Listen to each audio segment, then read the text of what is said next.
मकाओको यो सानो पुल 2082 मा हाइकिङ गर्ने क्रममा हेर्नुहुन्छ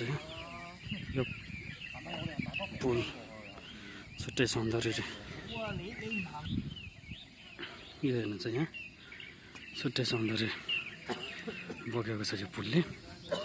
छुट्टै आनन्द खालको देखिने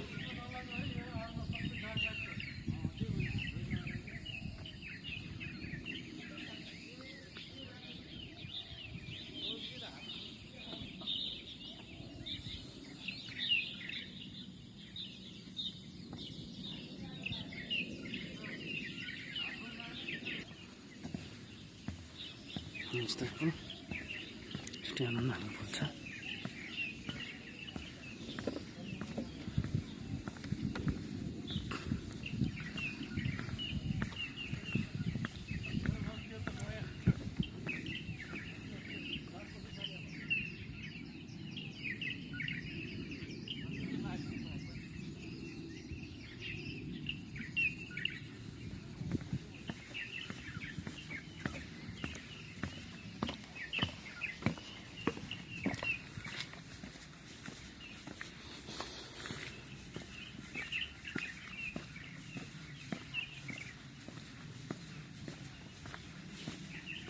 रुखलाई हेर्नुहोस् त रुखलाई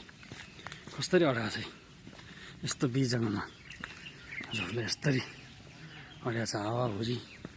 पानीले चाहिँ केही नभन्छ नि त लगानी कति छ एउटा रुखको लागि हेर्नुहोस् रुखको लागि ठाउँ ठाउँमा धारो पनि छ हेर्नुहोस् है अनि यस्तो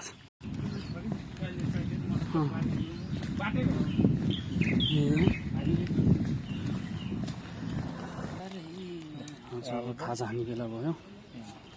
हाइकिङ सकेर पुरै बटर भिजाउँदैछ यसरी बटरलाई होइन हाइकिङ अब खाजा खाएर आराम गर्नु पऱ्यो यसरी कि मैले गलत बोलेर कि थाहा छैन यो भन्छ खाजा खाने लिएर यो सँगसँगै